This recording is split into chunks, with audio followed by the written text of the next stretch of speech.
The Bafokeng Bakwena trace their origins to Central Africa. As part of the Sotho-Tswana peoples, they migrated southwards over more than a millennium. Numbering no more than 300,000 people, the Royal Bafokeng Nation has prevailed over great odds through much of its 800-year history in South Africa.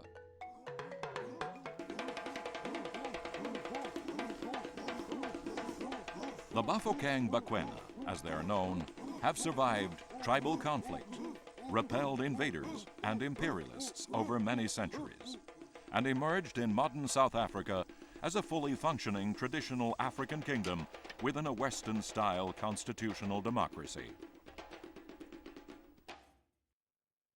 Most remarkably, they are one of the few indigenous communities who own the land they occupied historically. They bought their land and have held onto it with single-minded determination for over 130 years. The Bafokeng Bakwena ethnic group traces its lineage back more than 800 years. During their migrations from Central Africa, they crossed many rivers without the slightest intervention from Africa's feared crocodile. And so the Kwena, or crocodile, became the genealogical totem of the Sotho-Tswana peoples.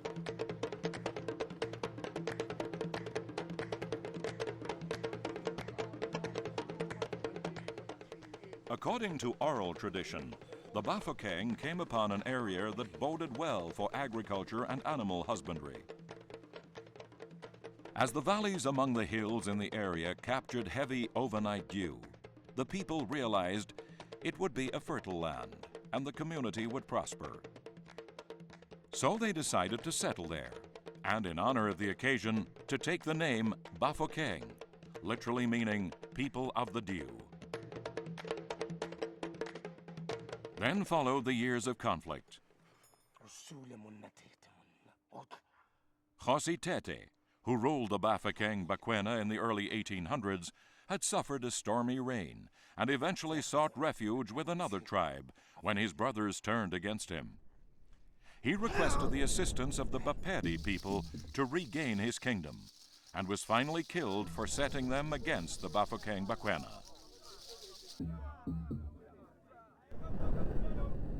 Before Tete died, he warned his assassins that if they killed him, black ants will come to destroy them, followed by red ants riding animals with uncloven hoof.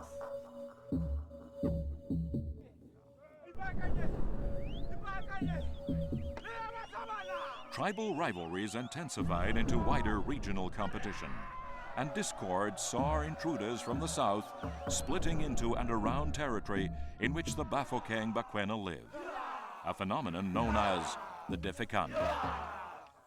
This brought the black ants to the land of the Bafokeng Bakwena. They were led by Mzilikatsi, an ambitious Zulu warrior who fled from the rule of Shaka in what is today known as KwaZulu-Natal. Mzilikatsi started a reign of terror that spread to the territory occupied by the Bafokeng Bakwena. Those who did not flee became subjects of the Amandebele, but not for too long. For by the mid-1830s, the Red Ants arrived. The Red Ants came in the form of settlers of European descent who had moved inland from the Cape to escape British rule. Routing the Amandebele in January 1836 with the support of various indigenous groups, including Bafokeng Bakwena people, the settlers forced Mzilikatsi to flee to present-day Zimbabwe. The ending of the Amandebele reign of terror coincided with the accession of Kgosi Mokgatla as king of the Bafokeng Bakwena, enabling him gradually to regroup and resettle his people on their traditional lands.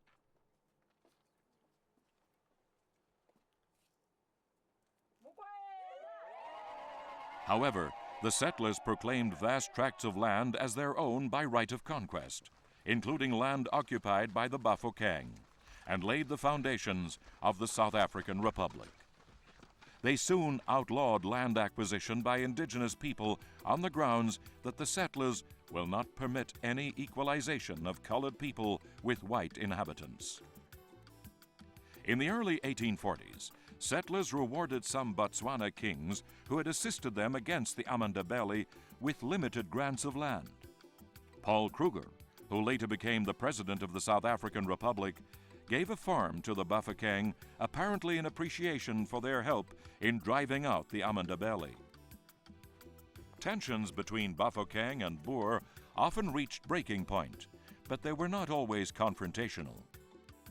Indeed, Kgosi Mogatle and Paul Kruger were often seen sitting, chatting, and drinking together, as one of Kruger's neighbors recorded that Paul Kruger and Kgosi Mogatle were always in conclave. A rapid succession of events occurred that changed and shaped the course of the community's history. The first was a visit by Kgosi Mogatle to the Kingdom of Lesotho, where he saw the work of missionaries and their advanced schooling system. Kgosi Mogatle became more welcoming of missionaries, paving the way for the arrival of the Reverend Penshorn of the Lutheran Hermannsburg Mission Society in 1866. At about the same time, Kgosi Mogatle's concern over the loss of land had reached the point where he called his people together to consider what action should be taken.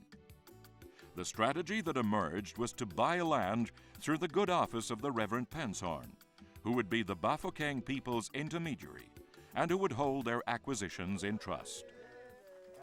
More good fortune followed in 1869 with the discovery of diamonds in Kimberley, south of the land of the Bafokeng.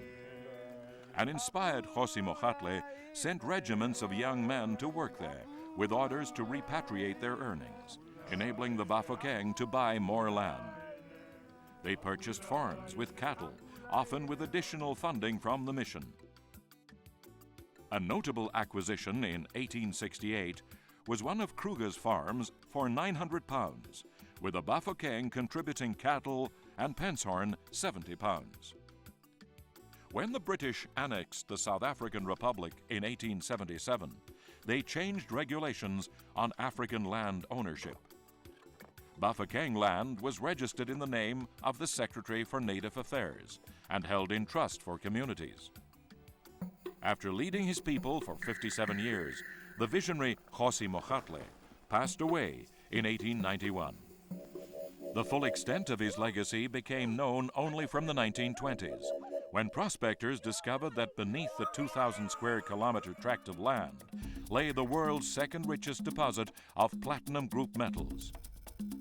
The Bafokeng continued to purchase farms until the introduction of the 1913 Natives Land Act that severely restricted African ownership of land and paved the way for nationwide implementation of institutionalized segregation. Over the next 75 years, the Bafokeng eked royalties from mining groups working their precious mineral reserves, resorting to all legal means to secure their rights. The rest of the tale lies in how they have invested their mining revenues to build their own civil service answerable to elected and appointed community representatives under their hereditary Kgosi.